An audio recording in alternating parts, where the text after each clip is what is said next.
London that the visitor generally sees first, the London of pageantry and tradition, of ancient and historical buildings where parliaments meet and kings live.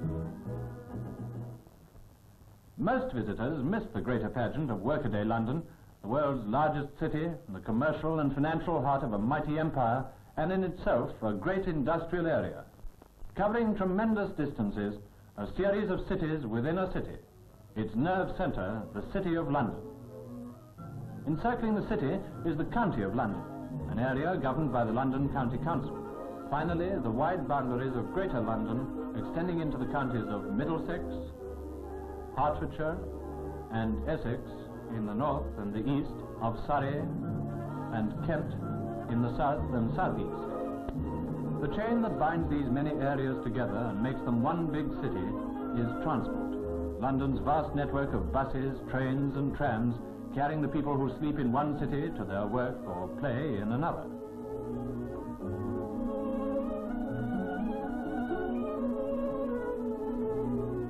Every one of London's districts has a life and character of its own.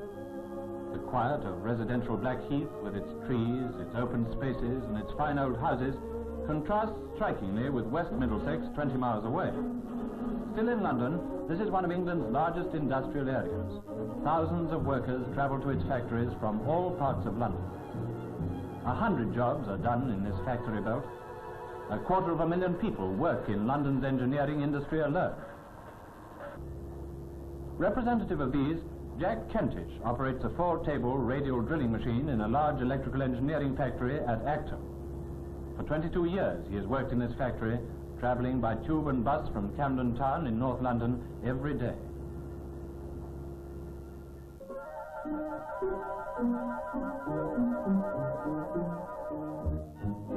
In contrast, here is a perfume factory across the road.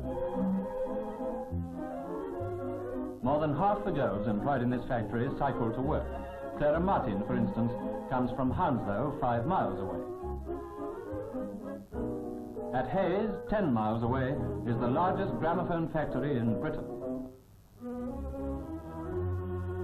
For many years, Arthur Clarke has been cutting into wax music that afterwards will bring pleasure to thousands of homes. Arthur Clarke makes the records, while Ronnie Monroe plays the piano and Celia Lipton sings. Dancing is another name for love. Every night Sidney Mitchell, a record pressman for 12 years who lives near his work, is one of those who makes the discs that are sold to the public. makes it come true. Dancing is another name for love. I've been waiting, hesitating. Mr. Ripples told me dance, and am I with him? You're as timid as a turtle dove. Till the music plays, and then there's ways of... Listening to records all day means listening to symphonies as well as swing, crooners as well as concertos. Guess what Sybil Parkin does when she goes home? No, you're wrong. She listens to the wireless. Dancing is another name. From this great industrial belt in the west, it is 20 miles across London to the riverside, the lively, bustling, friendly districts of Limehouse, Poplar, Rotherhithe, West Ham and Wapping. Most dockers live near their jobs. Meet Dick Barrett. Well, I'm a stevedore. I work over the Surrey Commercial. I'm discharging and loading cargoes. Well, I get up every morning about 6:15, and I finish around about 5. Don't I know it? I have to get up and get his breakfast every morning, except on Sundays. He gets mine. Not many miles from the heart of Dockland, although to take you a couple of hours to walk it, or half an hour on the bus, is the mysterious and legendary city, the financial and banking centre of the world. These are the G-men of the banks. Their job is to ensure that no forgeries are passed. Each of them must know 500 to 600 signatures by sight. Deep down in the earth are the vaults, far removed from the traffic's roar, protected by massive steel doors.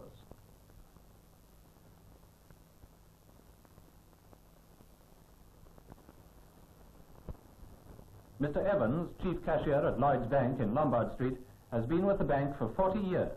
He lives at Winchmore Hill in North London and spends nearly 2 hours every day in trains and buses getting to and from work. If money is the root of all evil, well, there's a lot of evil stacked up here. Men go to a great deal of trouble and expense to get gold out of the bowels of the earth. Apparently, once they've got it, all they do is put it back again.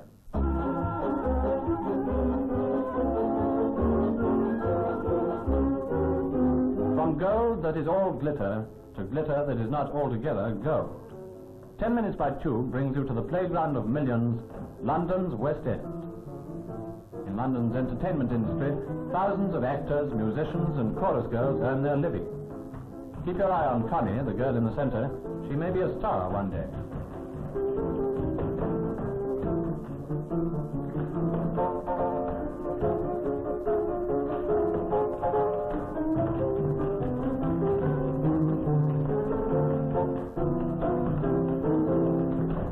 Okay, girls.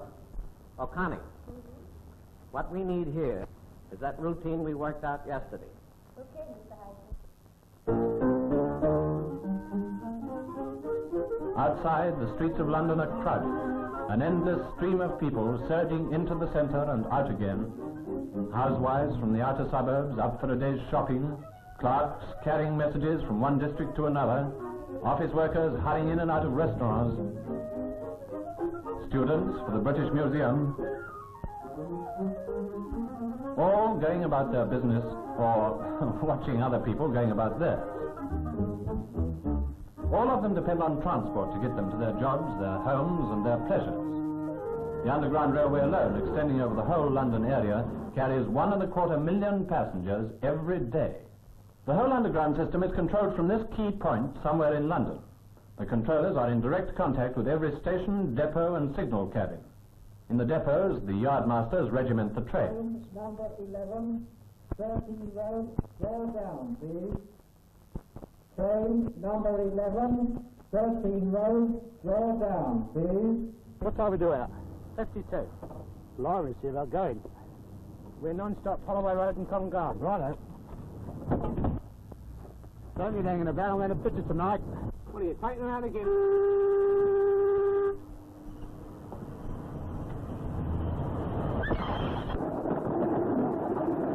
Fred Lewis, driver on the District and Piccadilly lines, has seen 26 years service and he's been driving for 7 years.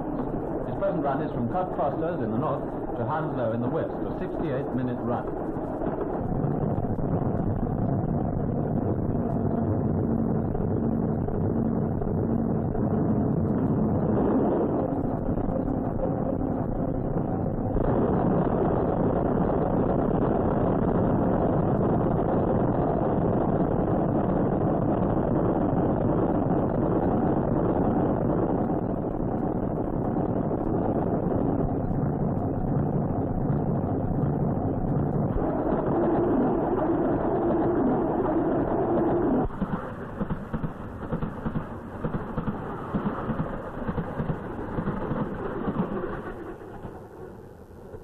Upon these men in the signal boxes depends the safety of the people who travel by tube.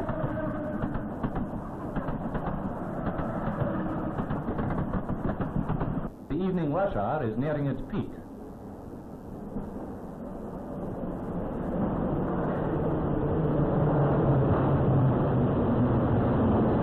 In the West End and the city, some of London's 5,000 buses are picking up passengers for the journey to their homes in the suburbs.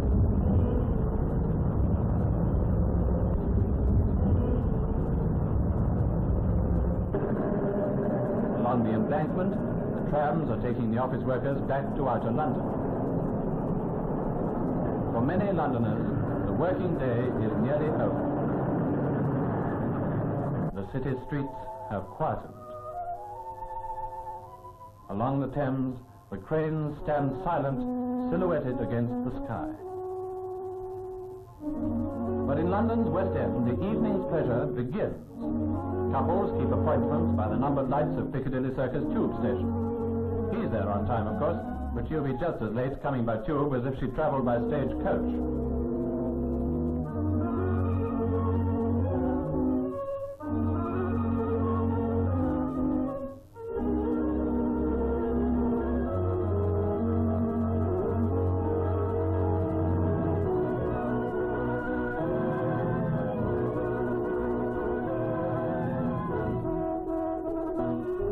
London, London's transport never closes down. Tubes, trams and buses must serve the people whose working day is just beginning. News must be ready for the breakfast table. In Fleet Street, the presses are running off the next day's newspaper.